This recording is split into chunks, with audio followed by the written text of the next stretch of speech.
warahmatullahi wabarakatuh.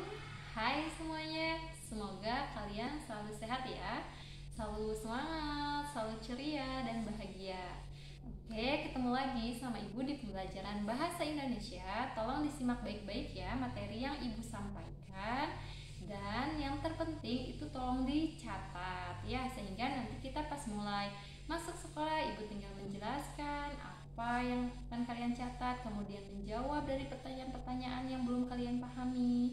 Oke, selamat menyaksikan. Oke, bismillahirrahmanirrahim. Ketemu lagi dengan pembelajaran bahasa Indonesia ya. Untuk sekarang kita akan membahas mengenai kaidah kebahasaan dari teks eksplanasi.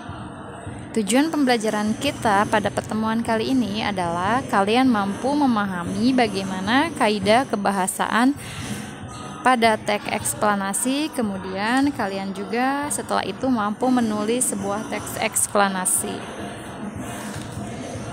Baik, semangat ya. Tolong dicatat, kemudian disimak baik-baik videonya. Ketika nanti kalian ada yang belum paham, silahkan ditulis apa yang belum kalian pahami. Setelah itu nanti kita diskusikan bersama-sama ketika sudah mulai aktif pembelajaran tatap muka. Oke, selamat menyaksikan.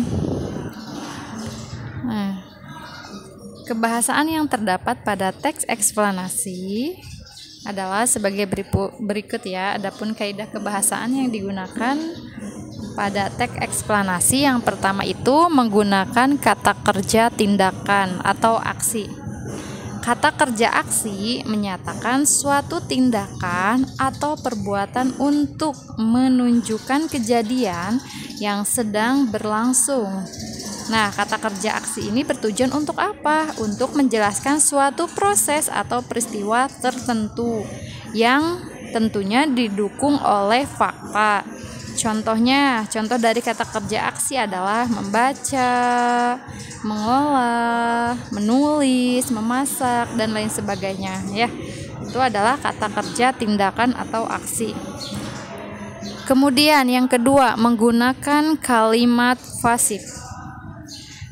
Kenapa menggunakan kalimat pasif? Ya, kalimat pasif ini digunakan untuk menjelaskan suatu hal yang dikenai pada subjek kalimat.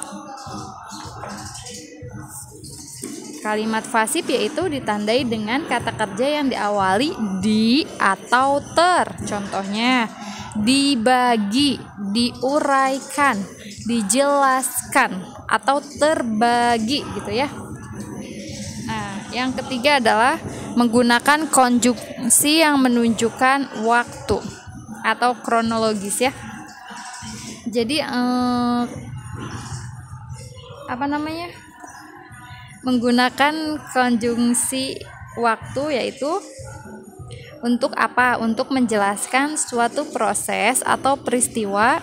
Dalam teks eksplanasi dipergunakan konjungsi yang menunjukkan waktu untuk memperjelas kronologis peristiwa tersebut. Contoh dari konjungsi waktu misalnya sesudah, sementara, sebelum, sehabis, sehingga gitu ya, sampai, dan kemudian, serta lain sebagainya. Itu adalah konjungsi waktu atau kronologis ya. Jadi konjungsi yang menunjukkan adanya hubungan waktu. Lalu kemudian gitu ya, setelah itu, selanjutnya. Itu contoh dari konjungsi waktu. Kemudian yang keempat, menggunakan konjungsi sebab akibat. Konjungsi sebab akibat berfungsi menghubungkan klausa, kalimat, dan paragraf yang memiliki hubungan sebab akibat. Contohnya apa? Karena, kemudian karena itu, disebabkan, sebab itu, akibatnya. Itu adalah contoh dari konjungsi klausalita atau sebab akibat. Misalkan contohnya gini ya. Banjir terjadi karena kurangnya kesadaran masyarakat untuk membuat sampah pada tempatnya. Untuk membuang sampah pada tempatnya itu adalah contoh dari konjungsi klausalita ya, atau sebab akibat. Kemudian menggunakan kata nomina umum dan abstrak. Teks eksplanasi ini biasanya menggunakan kata nomina umum yang banyak diketahui oleh pembaca. Kata tersebut juga itu bersifat abstrak atau tidak konkret. Misalnya kemerdekaan, pendalaman, pengendapan, dan lain sebagainya. Kemudian yang keenam, menggunakan terminologi teknis atau istilah-istilah ilmiah. Kata teknis Kata teknis karena yang diuraikannya di sini berupa fenomena, maka kata teknis yang digunakan sesuai dengan fenomena tersebut ya. Misalkan kita membahas fenomena alam nih tentang gempa. Berarti kata teknisnya itu di sana tentang vulkanik, kemudian tektonik, semburan larva dan sebagainya. Itu contohnya ya. Jadi disesuaikan dengan fenomena-fenomena yang pada teks itu. Misalkan fenomena sosial, berarti nanti kata teknisnya tentang fenomena sosial tersebut. Kemudian menggunakan majas. Majas yang digunakan untuk mempercantik susunan kalimat ya. Tujuan menggunakan majas itu apa? Untuk memperoleh efek tertentu agar tercipta sebuah kesan imajinatif bagi pembaca. Namun, penggunaan majas dalam teks eksplanasi bersifat manasukai, boleh ada, boleh tidak.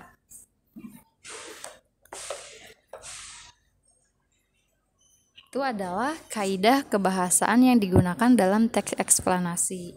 Kemudian selanjutnya, bagaimana Bu cara untuk menulis teks eksplanasi itu? Cara untuk menulis teks eksplanasi ada beberapa langkah. Nah, sebagai berikut. Yang pertama, kalian mendata peristiwa di lingkungan sekitar. Mendata peristiwa di lingkungan sekitar, peristiwa sehari-hari di lingkungan sekitar dapat dijadikan bahan untuk menulis teks eksplanasi, misalnya tentang udara yang setiap hari kita rasakan, kemudian penyebab udara pada pagi hari terasa dingin, sedangkan semakin siang udara semakin panas. Pokoknya yang ada di lingkungan sekitar kita ya. Kemudian mengamati suatu peristiwa. Nah, setelah kalian mendata peristiwa di lingkungan sekitar, kemudian kalian harus bisa menentukan salah satu peristiwa yang akan kamu amati lebih lanjut. Misalkan tadi kan ada tentang udara yang setiap hari kita rasakan, atau penyebab udara pada pagi hari terasa dingin, sedangkan semakin siang semakin panas. Nah, kalian pilih salah satu. Setelah itu nanti kalian amati lebih dalam. Nah, nanti berdasarkan pengamatan yang kamu lakukan itu nanti akan muncul sebuah ide penulisan mengenai teks eksplanasi. Kemudian yang ketiga, mencatat urutan peristiwa. Dalam pengamatan, kamu sebaiknya juga mencatat hal yang sedang kamu amati. Urutan terjadinya suatu peristiwa paling diketahui dan dicatat untuk membuktikan kebenaran peristiwa tersebut. Kemudian setelah mencatat urutan peristiwa, kalian membuat kerangka teks eksplanasinya. Nah, setelah mendapatkan data dan fakta berkaitan dengan peristiwa yang kamu amati, nanti kamu tinggal menyusun kerangkanya dalam sebuah struktur teks eksplanasi. Nah, struktur teks eksplanasi kan sudah kita pelajari pada pertemuan sebelumnya ya. Kemudian setelah itu, kalian bisa menulis teks eksplanasi. Kerangka karangan yang kamu buat itu akan mempermudah penulisan teks eksplanasi berdasarkan ya kerangka yang tadi kamu bikin ya. Nanti tulislah teks menggunakan bahasa yang mudah dipahami tuh ya.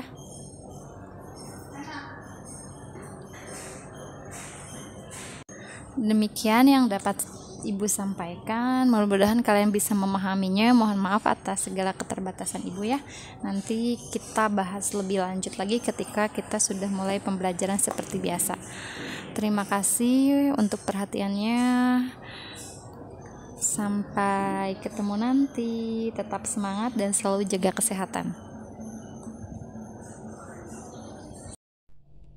Demikian yang dapat Ibu sampaikan. Terima kasih atas perhatiannya dan mohon maaf apabila banyak sekali kekurangan dalam pembelajaran kali ini. Semoga kalian bisa memakluminya. Selalu jaga kesehatan ya. Sampai ketemu nanti. Bye. Assalamualaikum warahmatullahi wabarakatuh.